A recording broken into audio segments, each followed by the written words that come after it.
जमीनों को कब्जा करना है पूरा भारत देश कब्जा करने की तैयारी हो जाए कर लीजिए, क्योंकि यूपी में जो चीजें हो रही है उसका प्रभाव पूरे भारतवर्ष में पड़ता है और आपके ऊपर तो कर्जा इतना है। तो कर्जदार साथियों, क्या बाबा साहब का और मान्यवर कांशीराम का, ज्योतिबा राव फुले का, छत्रपति साहू जी महाराज का, उस्मान शेख का, फातिमा शेख का, माता सावित्रीबाई फुले के त्याग का कर्जा उतारने को तैयार हो?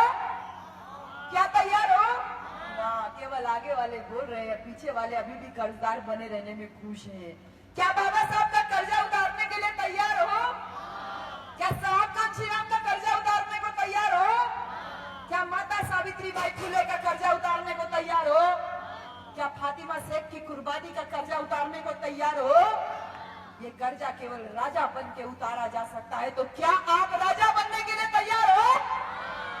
इसीलिए हमने नारा दिया है कि चमचागिरी छोड़ दो और शासक बनने पे जोड़ दो। ऐसे बहुत सारे नारे हम लोग गांव-गांव घूम करके यूपी में जगह जगह हम लोग बोल रहे हैं। वो नारे आप लोगों के लिए भी लेके आई हूँ कि चमचागिरी छोड़ दो और शासक बनने पे जोड़ दो। अपने वोट का बेस्ट इस्तेमाल आप कैसे कर सकते हो, इस दिशा में आपका काम होना चाहिए। और दूसरा नारा हमने ये दिया है कि बहुजन समाज के 3 कप्तान, दलित, पिछड़ा और मुसलमान। तो ये नारा लेकर के आपके बीच में आई। वैसे तो साहब कांशीराम के समय में भी नारा चलता था। उत्तर प्रदेश में हम लोग का भी कार्यक्रम था, करीब 17 मार्च को गाजीपुर में बहुत बड़ा कार्यक्रम, तो पोस्टर लगे हुए थे। आचार संहिता की वजह से पोस्टर फाड़ दिया गया, पुलिस वालों ने पोस्टर उतार दिया। तो एक साथी से रहा नहीं गया, बोला ये तो सामाजिक कार्यक्रम है, आपने पोस्टर क्यों फाड़ा? बोले वो नीले रंग में रंगा हुआ था इसलिए। तो देखिए बाबा साहब और साहब कांशीराम की क्रांति कितनी जबरदस्त है। उस भाई को हम लोग प्यार से लालू यादव बुलाते हैं। वो भाई कहता है कि अच्छा नीले रंग आचार संहिता का उल्लंघन हो गया, कोई औरत सड़क पे नीली साड़ी पहन के चलेगी तो क्या उसको उतारवा दोगे आचार संहिता के नाम पे? और भैया पुलिस वाले की बोलती बंद हो गई, कहने लगा भैया गलती हो गई, आप लोग अपना काम जारी रखिए। ये मजबूती किससे आती है? ये मजबूती आप अगर सत्ता का स्वाद चखे होते हो तभी आ सकती है, नहीं तो आप खाली जीव लटका के लाल टपका टपका के खाली देखते रहोगे यूपी की तरफ। यूपी में बनेगी तो अपनी भी बन जाएगी, यूपी में बनेगी तो अपनी भी बन जाएगी, अपनी बन। खाली मुंगेरी लाल के हसीन सपने देखने की जरूरत नहीं है, आप उस सपने को साकार करने का समय आ गया है। आपकी एकता से वो लोग डरते हैं, इसीलिए हम लोग एक छोटा सा नारा और दिए हैं कि मनुवाद को छोड़कर अम्बेडकरवाद को देती गति। बोलो कौन? क्या बात है, इस मामले में तो आप यूपी वालों से भी तेज हो गए, एक ही बार में समझ गए। पाखंडवाद को छोड़ करके कांशीरामवाद को देती गति। बोलो कौन? अम्बेडकरवाद को देती गति, पाखंडवाद को छोड़ के। बोलो कौन? तो भैया अब सब कुछ तो आपके सामने क्लियर है। अब आपको क्या करना है, इस बात का ध्यान रखिएगा कि साहब कांशीराम ने कहा था कि बलि बकरों की दी जाती है, शेरों की नहीं। शेर बनने के लिए तैयार हो जाइए। 2019 में देश की शासन सत्ता का दरवाजा आपकी राह तक रहा है। इतना संख्या में आपको वोट करना है कि वोटिंग मशीन में आपका वोट आने ना पाए। वोट अगर बटेगा आप वापस गुलाम हो जाओगे, वोट आपका इकट्ठा पड़ेगा तो आप वापस ताकतवर बन जाओगे। क्योंकि इस बात को ध्यान रखिएगा, एक छोटी सी लाइन में आपके लिए लिख के लाई थी क्योंकि वो मुझे बार बार याद नहीं हो रही थी। कुछ न कहने से भी छीन जाता है आजादे सुकून, कुछ न कहने से भी छीन जाता है आजादे सुकून। जुल्म सहने से भी जालिम की मदद होती है। अगर आप जुल्म सहेंगे तो ये भी जालिम की मदद करने के बराबर ही है। क्योंकि इस बात के लिए तैयार हुई हो जाइए, ये लोग आपको मार तो रहे ही है। कभी हिंदू मुसलमान के नाम पे मार रहे हैं, कभी गाय के नाम पे मार रहे हैं, कभी जाति के नाम पे मार रहे हैं। जैसे ऊना में हुआ, जैसे रोहित वेमुला के नाम पे हुआ, तो तैयार रहिए, आपका मर्डर भी होगा, आपका रेप भी होगा, आप जिंदा जलाए भी जाओगे, आप जिंदा काटे भी जाओगे, आपका फोटो खींचा जाएगा। शासन कहेगा कि ठीक है न्याय मिल जाएगा, आपने फोटो खींचा, फेसबुक पे लगा दिया, व्हाट्सएप पे लगा दिया, सब कुछ होगा।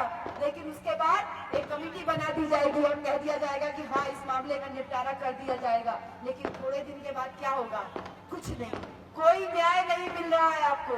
वो सारी कमेटी की रिपोर्ट किनारे हो गई, जिनके खिलाफ मुकदमा दर्ज हुआ था मुकदमा वापस हो गया।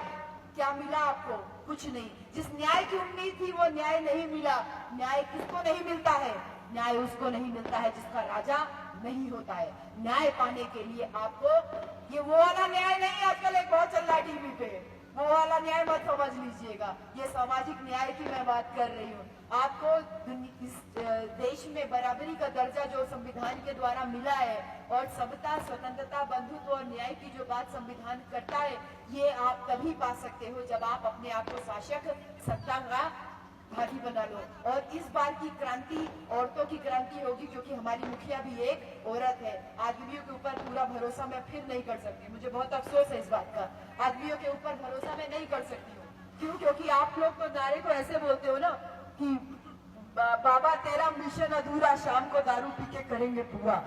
आपके ऊपर बिल्कुल भरोसा नहीं है, आपके ऊपर बिल्कुल भरोसा नहीं। बहन जी, आपके ऊपर भरोसा है, अपने वोट की ताकत का इस्तेमाल कीजिए। क्योंकि सिकंदर महान के समय की एक छोटी सी कहावत याद आ गई, इसलिए उसको शेयर करके अपनी बात खत्म। भैया आप तो खत्म कर दूं, आप तो खत्म कर दूं। हाँ, क्योंकि मुझे ऐसा लग रहा है मैं बहुत देर से बोल रही हूँ, आप लोग मुझे लिख करके दे, इसलिए मैं कंटिन्यू कर रही, नहीं तो मैं उसके बाद ही खत्म करने वाली थी।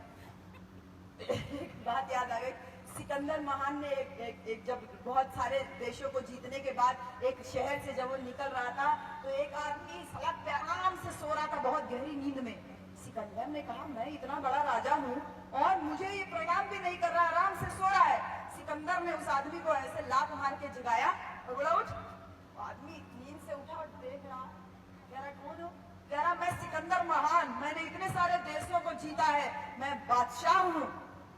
तो वो आदमी अपनी आंख मलते हुए, आंख खोलते हुए कहता है, क्या इस देश में सारे आदमी मर गए थे जो बादशाहत एक लात मारने वाले गधे के हाथ में दे दी गई है? तो इस बात को ध्यान रखिएगा, इस बात को ध्यान रखिएगा। आपको लात कौन मार रहा है, आपके हक अधिकार को कौन छीन रहा है। और इसी बात को आगे बढ़ाते हुए एक कहानी और याद आ गई है, वो भी बता के जा रही हूँ कि वोट का दौर चल रहा है, शासन सत्ता का दौर चल रहा है, लोग घर घर में आ रहे हैं वोट मांगने। एक दिन एक साहब एक आदमी के पास गए, बहले भैया 2000 रुपया ले लो, वोट हम ही को देना। वो बड़े आराम से जो है उसने कहा कि भैया ये 2000 रुपये का मैं क्या करूंगा, तुम ऐसा करो मेरे लिए गधा ले आओ। कहता गधे का क्या करूंगा? नहीं, मैं गधा ले आऊंगा, उससे कुछ काम धाम कर लूंगा, 2000 रुपया में क्या करूंगा, अभी पानी खा पी के खत्म कर दूंगा। वो जो चुनाव लड़ने वाला व्यक्ति था उसने कहा ये मैं कर सकता हूँ। वो गया गधा खरीदने, अब पूरे शहर में गधा खोजा, कोई गधा 10,000 रुपए का दे रहा है, कोई 15,000 का, कोई 20,000 का, इससे नीचे कोई गधा ही नहीं मिल रहा। पूरा दिन खोज करके फिर शाम को वापस उस आदमी के पास आया और कह रहा है भैया तुम ये 2,000 रुपया ले लो, क्योंकि कोई भी गधा 10,000 15,000 के नीचे नहीं मिल रहा।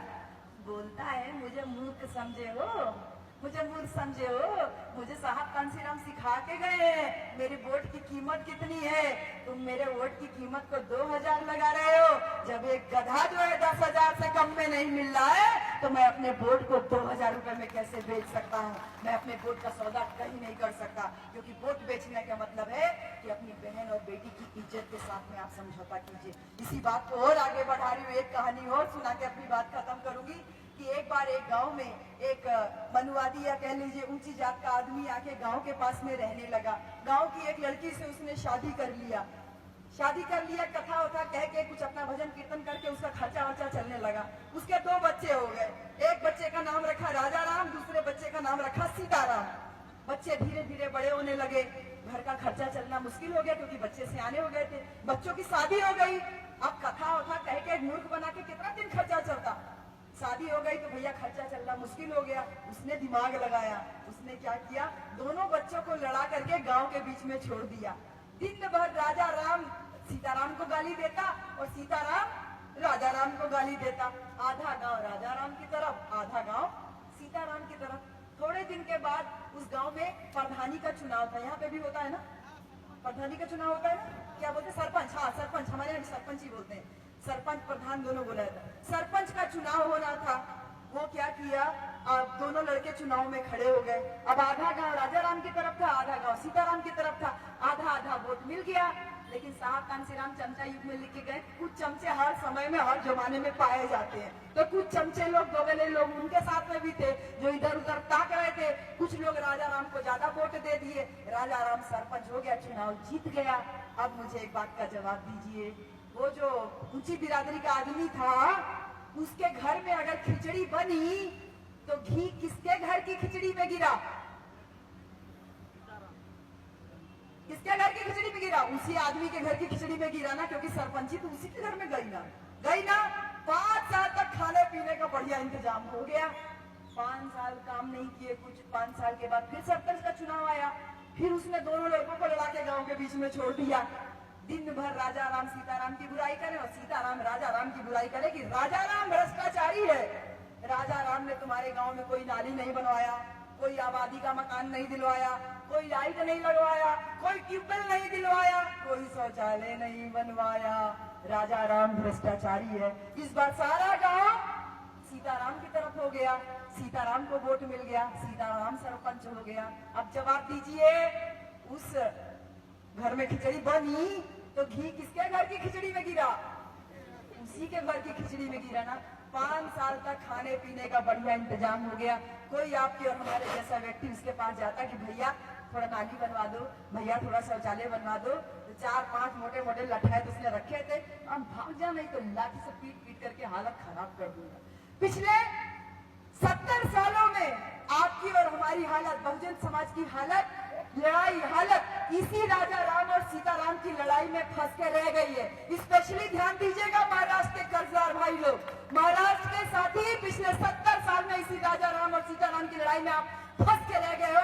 हर 5 साल के बाद राजा राम आके कहता है सीताराम भ्रष्टाचारी है, सीताराम आकर के कहता है राजा राम भ्रष्टाचारी है। लेकिन इस राजा राम सीताराम की लड़ाई के बीच में एक दिन आके कांसीराम खड़ा हो जाता है और कांसीराम कहता है कि तुम अपने वोट की ताकत से तुम अपना राजा खुद चुन सकते हो, अपना सरपंच खुद चुन सकते हो, तुमको राजा राम और सीताराम की लड़ाई में फंसने की जरूरत नहीं है। इसी वोट के द्वारा साहब कांशीराम ने जो छुआछूत, जाति पाति, ऊंच नीच भेदभाव की व्यवस्था थी, साहब कांशीराम ने कहा कि मेरा बहुजन समाज हाथी के समान विशाल है, लेकिन जातियों में ऐसा बटा है कि भंगी से चमार कहता है मैं तुझसे ऊंचा, चमार से पासी कहता है मैं तुझसे ऊंचा, पासी से अहिर कहता है मैं तुझसे ऊंचा, और अहिर से मौर्या से कहता है कुंडी मैं तुझसे ऊंचा। सब लोग ऊंच नीच में जो बटे हो, साहब कांशीराम कहते थे ये बहुजन समाज हाथी के समान विशाल है, लेकिन जातियों में ऐसा बटा है कि इसको अपनी शक्ति का एहसास नहीं हो पा रहा है।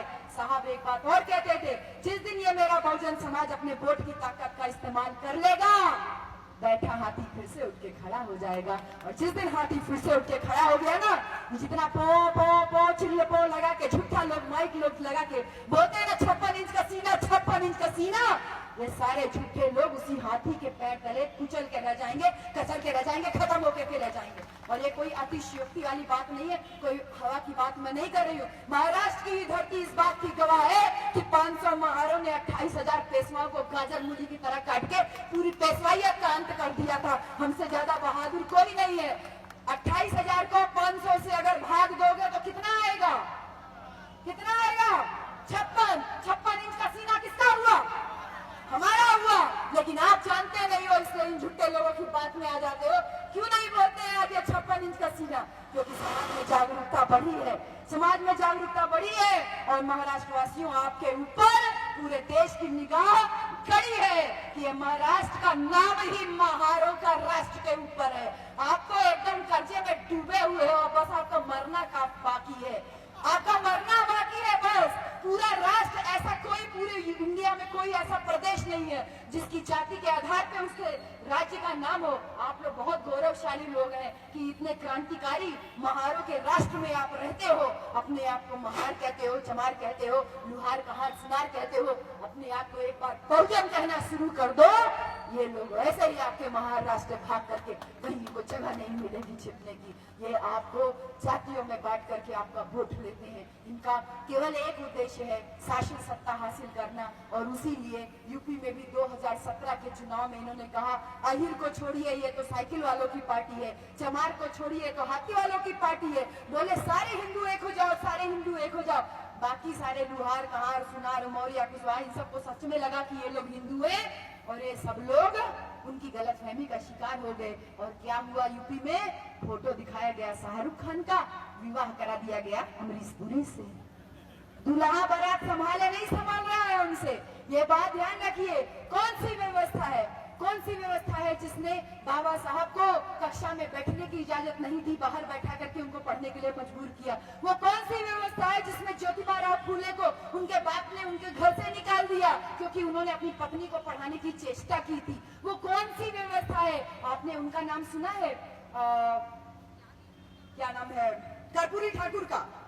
कर्पूरी ठाकुर बिहार में मुख्यमंत्री है। वो कौन सी मुख्यमंत्री रहे हैं, मतलब थे, बहुत समय पहले की बात है। वो कौन सी व्यवस्था थी कि जब कर्पूरी ठाकुर बिहार के मुख्यमंत्री हुए तो उनके लिए बोला जाता था, कर्पूरा छोड़ो कुर्सी पकड़ो उस्तरा। कर्पूरी ठाकुर कुर्सी छोड़ो घर में जाओ और उस्तरा लेकर के दाढ़ी बनाओ।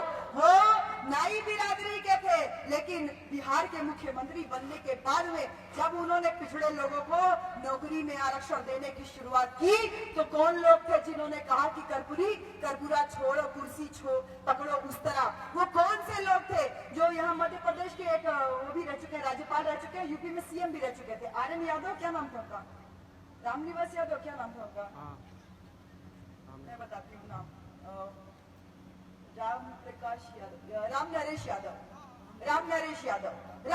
यादव। जब यूपी में सीएम हुए राम नरेश यादव, किसने ये कहा, किसने उनसे कहा कि राम नरेश यादव वापस जाओ और घर जाकर के अपनी भैंस चराओ? किस व्यवस्था के तहत एक मुख्यमंत्री को लोग इस तरीके से बोल दे रहे हैं? बिहार का लेनिन कहे जाने वाले बाबू जगदेव प्रसाद कुशवाहा जब पिछड़े समाज के लोगों की बात किया, मंच पे खड़े होकर भाषण दे रहे थे। वो कौन सी व्यवस्था थी जिसमें मंच पे खड़े होकर भाषण दे रहे बाबू जगदेव प्रसाद कुशवाहा को वहां से गोली मार दिया? और जब वो तड़प रहे थे और जब उन्होंने पानी की डिमांड की तो पानी की जगह कौन लोग थे जिन लोगों ने उनके मुंह में पेशाब डाला, पेशाब पिलाया उनको पानी की जगह पे, और उसके बाद उनकी डेड बॉडी को घसीटते हुए पूरे बिहार में घुमाया गया? कौन सी व्यवस्था है वो? कौन लोग हैं जो नहीं देखना चाहते आपको शासन सत्ता में, आप आगे बढ़िए? ये वही लोग हैं भैया जिन लोगों ने फूलन देवी जैसी औरत के साथ में अत्याचार किया।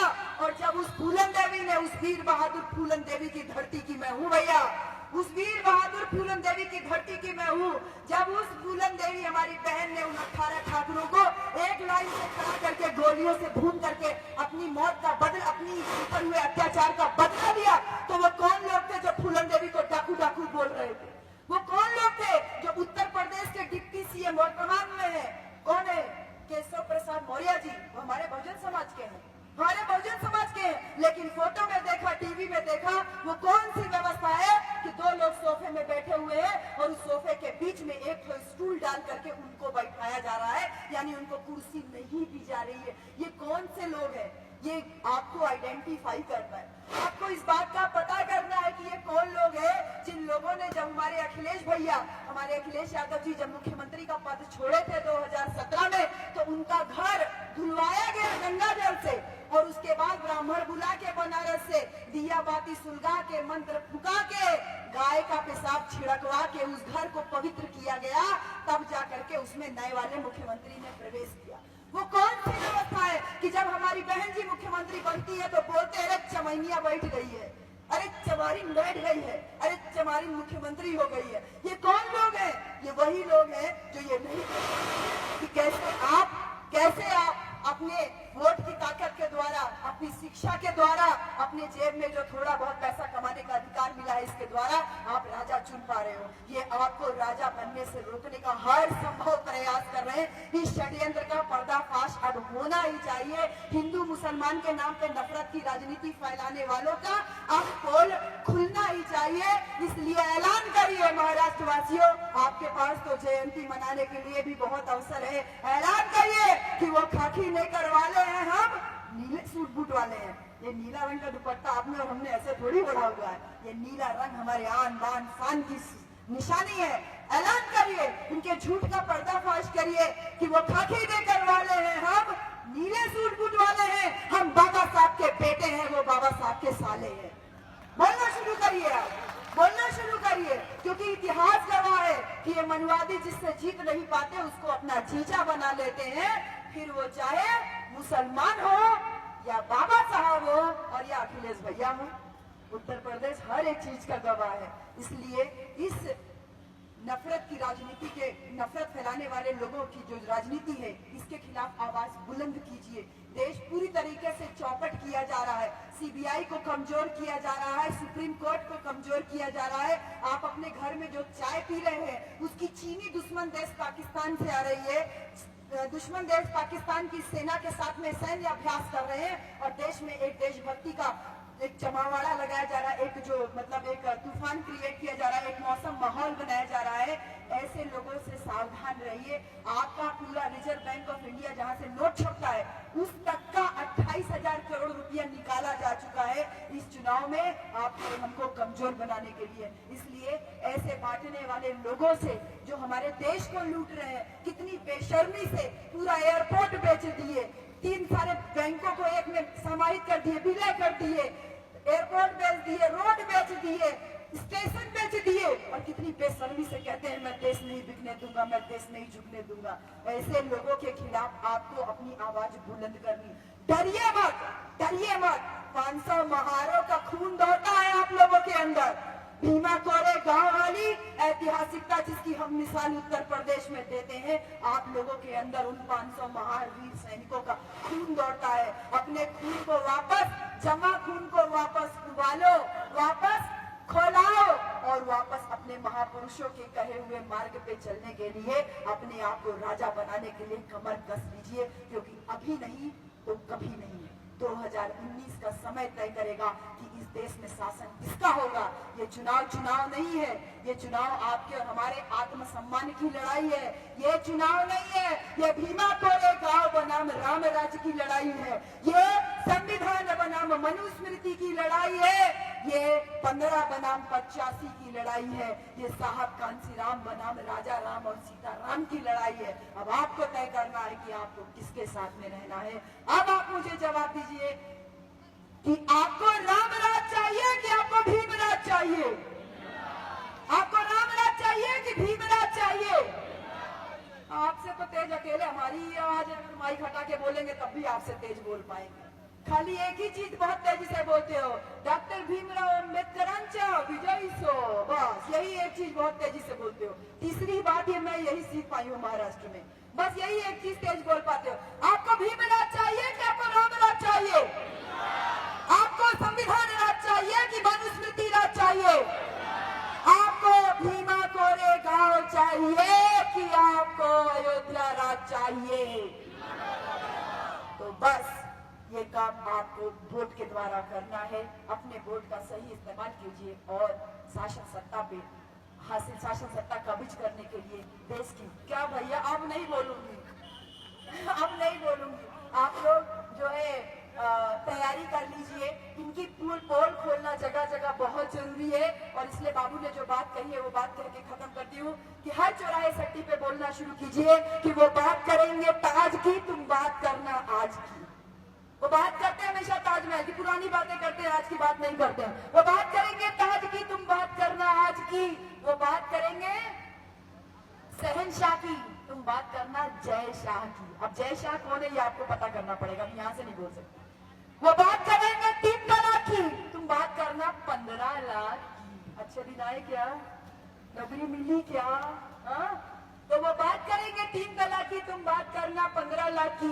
वो बात करेंगे कब्रिस्तान की, आप बात करना नारी सम्मान की। वो बात करेंगे गीता कुरान की, आप बात करना भारतीय संविधान की। वो बात करेंगे नफरत और दंगों की, आप बात करना भूखे और नंगों की।